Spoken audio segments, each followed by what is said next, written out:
So, Jeffrey, this is our second year doing this video where we're talking about our favorite films so far this year. This is something we actually discussed beforehand, so we know what's on each other's list. So it's not like our final end of the year top 10 where we have no idea. This, we've discussed it, and what's kind of cool is we have a lot of the same films on our list. Another fact is that most of these films we have not talked about on the channel yet, so I'm kind of excited for that. That's actually one reason why this is a really good list, because there's a lot of times that we'll see a foreign film or a small independent film. Maybe it's too late to review it. We kind of missed like the zeitgeist of when all the reviews are going up, but we still really like those films and want to talk about them in at least a small way. So this is a good avenue for us to do that. Or one we watched and we were going to review, and then I came down with the flu and an infection. So yeah, and two that we saw nearly a year ago at New York Film Festival that for some reason we didn't review. Yes. So anyway. It was a hectic time. Yeah, it was a hectic time. So anyways, we should get started with our first film on our list, and that would be Sinners, which I think for both of us is actually the only mainstream, I think like the film that has had the most mainstream success on our lists. Yeah, it's actually interesting pondering this year's mainstream films or like wide release films, because I have liked a good amount of them. Like I like Superman, I like Mission Impossible just enough, but like none of them have really stood out aside from Sinners as being great films. Sinners is like a great film. It's a really huge achievement. I don't really know what we could add to the discourse at this point, but when we reviewed Sinners, we didn't know that it was going to become the phenomenon that it has essentially become, with having huge box office success, and even people in our lives that don't pay attention to film at all are asking us about Sinners. I'm really glad that it's happening to Sinners, because it's top to bottom just a really great film. Like, it's well written, it's extremely well shot, it's effective. For being like a vampire thriller, it has a more lackadaisical pace than I think people may be expecting, but I'm glad that people are responding to it either way. Yeah, no, I was just thinking about that in some ways, how this film is really bold yet subtle as well.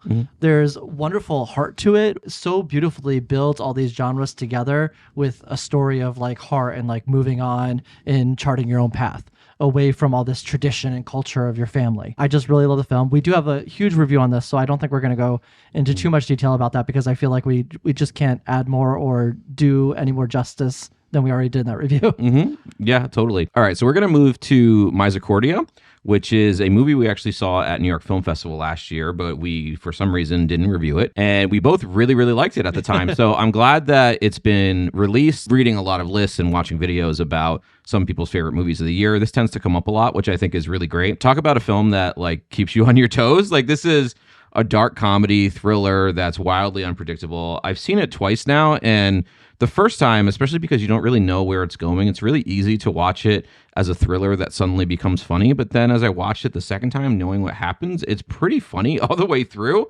The first viewing, it spends so much time wrong-footing you and throwing all of these odd clues at you that you're not really sure how to sew together in any interesting way. But once you know what's going on, a lot of the details become like quite hilarious. Like the idea that son that keeps bothering him, the mother's son keeps bothering him and waking him up at 5 a.m. He begins to set it as alarm so that he can play tricks on this guy. There's just like a lot of funny things going on, and it's such a great screenplay. And this filmmaker, his name is Alain Guiraudie, and I've seen some of his other films. He definitely has a tendency to juggle tone in this way. I think that Misericordia is my favorite film of his that I've seen so far. There's always a lot of sex in his films, and he said he wanted to make a film that was all about sex, but like nobody actually has sex. And that's completely like what this movie is about, but it's just like this psychosexual adventure and has the funniest priest since Fleabag. Yes. Yeah, great 100%. stuff. So great stuff. It's just streaming on the Criterion channel. I want to jump back just slightly to talk about the premise of this film for anybody who hasn't seen it. So that way what you said earlier makes a little bit more sense. So we follow this character, Jeremy, whose boss is a pastry chef or works at a bakery, and he has passed away. And so he goes back to this town where he got his beginnings. Through this, he ends up staying at the boss's family's house because they were so close growing up. As he was studying under him, he was like his apprentice. The film starts out actually pretty normal, I would say. It's funny, but there's a normality to how these things go with grieving somebody. Yeah, it has like a droney soundtrack that is going to make you think it's this really punishingly mean movie. It really doesn't turn out to be that way. But there's this big flip, about 30 minutes in the movie. No, it's a little later. It's a little later? Okay. Yeah, it's at like the 45-minute mark, which I think is actually really interesting. It does take a while, yeah. This is such a tonal shift and a change in the film that it threw me off guard. And it was something when I originally saw the movie that I didn't quite like. Yeah. Because I thought it was turning into a movie that it wasn't for 30, 45 minutes of its runtime. So if you're going through a film and you see it as one thing and then you're jarringly switched into a new direction, I think the film might reflect poorly in your mind because of those things. This is definitely a film that is continually just pulling the rug out from under you and having a lot of fun while it's doing it. Yeah, it is so surprising. It is quite elusive throughout it. And it is by far one of the best raunchy dark comedies that has existed this year in my mind. Even as the film ends and progresses, it ends in this like very unsettled way. And there are themes in this film that do come to light. I think the film is really about mercy and compassion in light of a heinous act. And this is shown to us in like this very big scene that happens on top of a mountainside, like a cliffside, where this priest that you were talking about is talking with our main character, Jeremy. And he's talking about like compassion and mercy for something that you've done. That actually leads into the title of the film, Misericordia, because that is a Latin word that literally means mercy and compassion. We have our main thematics built into the film, but it is quite interesting how the film remains unclear in all that mercy and compassion. Totally. Because at the end of the film, you really end up in this morally gray space where you don't know whether to really like cheer or admonish these main characters. One thing I really respect about this film is even as it ends, I'm not sure we ever really get a grasp on anybody's motivations, because there's a farcical nature to this film that I think you're not always supposed to take people at their word, and people are manipulating each other throughout this film. There's a sense that I'm not totally sure that we should trust what the priest is saying as the true thematics, because I think the priest may be predatory towards our main character as our main character is it's really a really interesting web that it never totally unravels on purpose. Yeah, that's why I said it was morally gray. And I think that's like a light way of putting it, because it's really hard to decipher these motivations. And I think especially with the priest, because I like what he has to say on this cliffside, but also like our main character is kind of in it. Like he's into it, and he's using the priest as well. Oh yeah, completely. So that's what makes this whole thing, come full circle. It's a fun movie to contemplate, but on a minute-to-minute basis, it's very fun and very funny. Yeah. So we're making it like all of this stuff is really fun and interesting to talk about in a film review. But when you watch this movie, I actually think you're gonna have a pretty good time with how much time it spends wrong-footing you. Completely agree. So from here, why don't you go into one of the films on your list that is not on my list? Yes. So this is David Cronenberg's The Shrouds. We actually saw this at New York Film Festival last year too. So I think this is definitely a film that benefits from staying in your mind for a long time. Not that I learned necessarily anything new, but I think I just got a better grasp of what this film is ultimately trying to do, or the ideas it's trying to convey to you the second time I watched it. But having that time between September and like a week ago that I rewatched the film, I actually think did a lot for forming the film in my mind. And in some ways, I actually think it might be David Cronenberg's most intellectually rigorous film. He's a very interesting guy. We saw him speak after The Shrouds when we saw this at New York Film Festival. He's definitely like the person that you meet or the person that you hear speak that you're immediately like, okay, this person's smarter than me. Like he does not talk down to his audience at all. He is a very like intellectually curious director, both in his films, but also when he's doing interviews. And he's been on the press circuit with this film. I really highly encourage anybody to look up interviews with him. But the film is essentially like a dialectic about the horrors and obsessions with grief. And I'm not so sure I've ever seen a film that really devoted so much of its runtime to the bodily, physical manifestations of grief, like how much you miss that person's body in addition to their soul. There's so much more going on. There's like our obsession with death manifested through technology. One of my favorite themes of the film is this like need to look for conspiracies following a death, because you can't bring the idea to your mind that they had actually died in like a normal way. You have to say, what did the doctor do and what were they doing? Like there's so much more going on. There's like our obsession with death like manifesting through technology. There's this need to look for a conspiracy after death, like in our grief following a tragedy. The morality and ecology of like various death choices is interrogated here. That's really interesting. The weirdest Guy Pearce performance of all time, like, and I mean that as a compliment. And Cronenberg, being so like philosophically interested throughout this film, he's unafraid of really shocking and oddity subject matter, and it allows him to explore a lot of, I think, what's unseen and unspoken when we're talking about death. It's definitely a film that's a purely cerebral exercise. It's not something that you're going to watch and say, wow, I really felt that deeply. Although I do feel kind of like tingled and touched by intellectual exercises in that way. But I think every part of this film is certainly keeping you at a distance, including with its subject matter. And that can be tough to swallow for some people. But I thought it was just really, really fascinating. And I'm just so interested in continuing to mull it over through the year. So opposite of you, I'm just going to make this very brief, but this is a movie I couldn't feel more different about. I think this would have made a really good review because I came out of this movie not really, I don't know, satisfied in any way. I think this is a film that is made for somebody who can really relate to these very specific understandings, like the cerebral quality that you were talking about. It's something that I just personally don't jive with. I think a lot of things, as you were talking about, our main protagonist in the film is dealing with, lots of those thoughts and desires. I don't really relate to any of them at all. And so because of that, I feel this separation from the film. And I think that also comes from the film being so intelligent and cerebral that it's hard to get any emotional weight from the film itself. And that's something that you were kind of alluding to in your conversation. It's the way that David Cronenberg also spoke about the movie in the Q&A. And while that's a conversation I really enjoyed and enlightened me, it was something that I felt like was just so intellectually thought out that it lacked the emotional component that I think was necessary, especially dealing with such a subject matter as is death and grief. Yeah, I agree with that. There was a scene or two in this movie that I felt really touched by on the second half, or I shouldn't say touched by. I found them really tragic and sad. But in general, I think this is kind of like a Plato dialogue. Like I think it's just these people that are having these really interesting debates about life and death, like the biggest things that there are.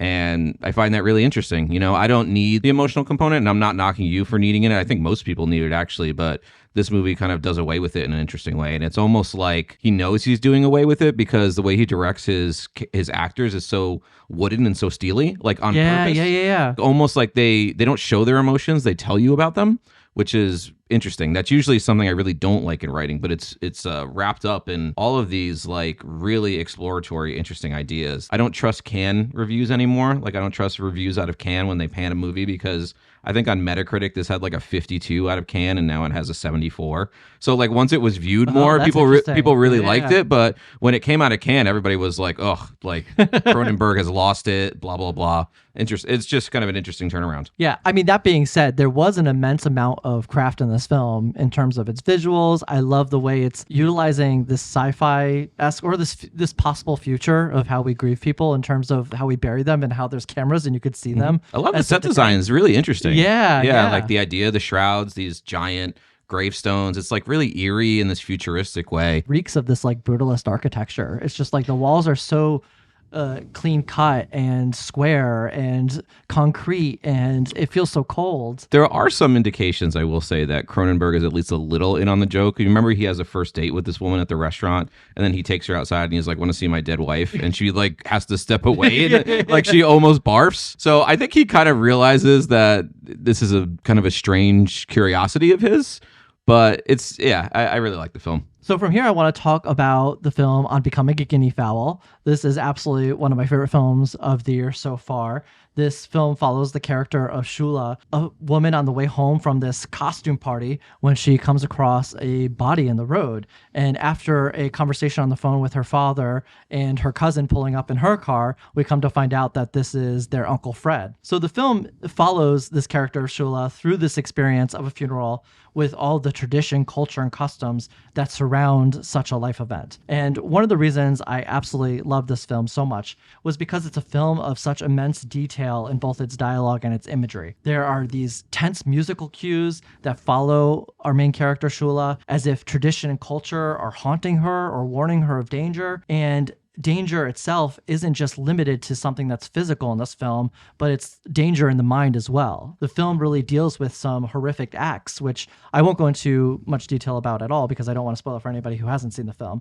But the film is building this story very slowly about society, culture, and the traditional forces that keep, I think, older generations from taking responsibility for their actions, but also along with their culpability in the actions of others. There's this particular scene where Shula is talking to her father on the phone, and she says that it keeps happening over and over again, as if the problem is beyond this single death itself. This film is a grim portrait of emotional manipulation at the hands of those that say they love you the most. We get to see the lengths that people are willing to go to protect the memory of a man who really doesn't deserve much protection at the expense of the people that need protection the most. Yeah, I agree with everything you're saying. This movie is absolutely dynamite. We saw this in the theaters earlier in the year, and we just rewatched it. Like, I was making dinner, you were watching it, and then we both sat down and finished the movie because it was one of those movies you couldn't not finish for how good it was.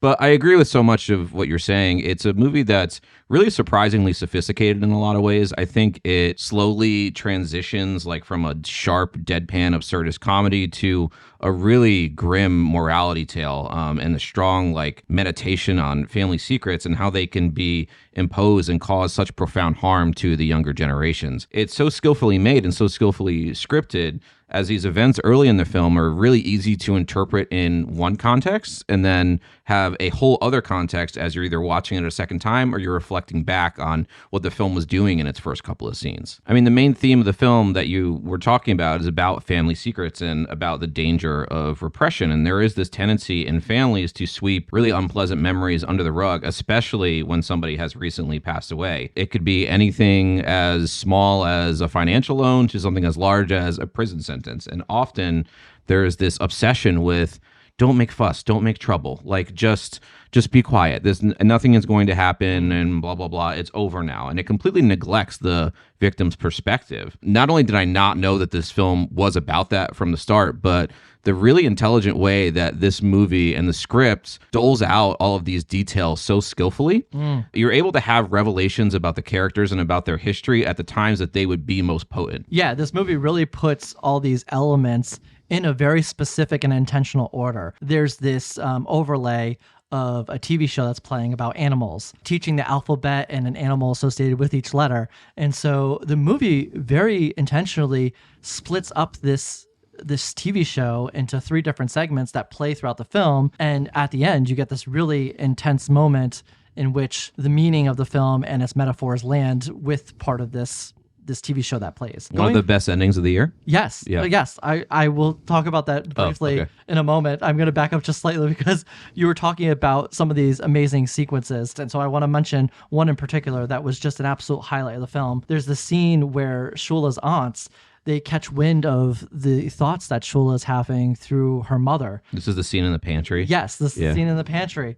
And so it results in this absolutely bone-chilling scene of manipulation phrased as love. It's so heartbreaking and I think so familiar to anybody who has family members that are emotionally immature and can't help, as you said, but sweep absolutely everything under the rug in order to avoid ever having to deal with any of it. And with that, the film is displaying in such harsh terms the suffocating nature of what it's like to be emotionally manipulated, to be told things such as, like you were saying, oh, that's in the past. We don't need to worry about that anymore. You should let that go. Or I love you so much. You know, I would never hurt you, but don't talk about that thing that actually hurts you. Mm-hmm. While I can't say I relate to like everything that Shula deals with in this movie, you know, this film for me just really hit on this personal level. It really resonated with me. The film is so perfect in building its themes, questioning traditions and culture that suffocate newer generations. And as we were talking about with these sequences of the TV show, it's so perfect at weaving in its main metaphor about the guinea fowl. Like the metaphor of the guinea fowl and what it does in nature just plays its way so beautifully right at the end of this film. Yeah, it's a perfect ending. Yeah, completely. And it's a film that the ending hits with such profound and bludgeoning force. I would be really shocked if this wasn't on my top 10 list at the end of the year. It is just absolutely perfectly made. I can't think of any way it could be better. So why don't you tell us about one more film that you have on your list? Yes, so this is a film that I just saw last Sunday. I think by the time that this video comes out, I will hopefully have a film essay out on it, but I don't want to talk about it too much just because of that. But this is by far my favorite movie of the year. It is a documentary by Pacifiction director Albert Serra, who anyone that has watched this channel knows I'm a huge fan of both that director and Pacifiction. And it's a documentary about bullfighting in Spain. It is a hypnotic and like absolutely punishing meditation on the morality of an atavistic brutality. Like this idea, it's actually almost in conversation with Guinea Fowl in that way. Like, why do we permit violence and cruelty under the guise of social tradition? Like, it's a fascinating film, and everything I'm talking about is very much beneath the surface. It's a film that works a lot on suggestion, just like Pacifiction required that as well. But if you're looking at this film and you're willing to draw your own parallels, it has so much to say, and I will definitely be going into more detail in my video, so I would encourage you to check that out. But I was absolutely blown away by this movie. I drove an hour to see it, and then I drove an hour to meet you at a party, and you're like, how was the movie? And I was like, I couldn't even talk about it. You were stunned. Yeah, this is a hell of a movie. Yeah, I was very interested when you told me about the film because I couldn't help but think about, as you were describing it, the Colosseum in ancient Rome and how they would bring in these animals, these beasts, to have people fight to the death of this animal. We have all these films about gladiators and watching people fight each other to the death, but like so much of what happened in the Colosseum was really people just slaying animals. It's like, you don't want to be disrespectful to traditions, but imagine if you went to Rome and two gladiators were just killing each other in the Colosseum. Yeah. We would find that kind of at odds with current morality. So like, I don't think bullfighting is really that different, and that's what this movie is suggesting and exploring in so many ways. All right, so that's it for some of our favorite films of 2025 so far. Let us know in the comments, what are some of your favorite films of this year so far? As always, thank you guys for watching, and we'll see you next time.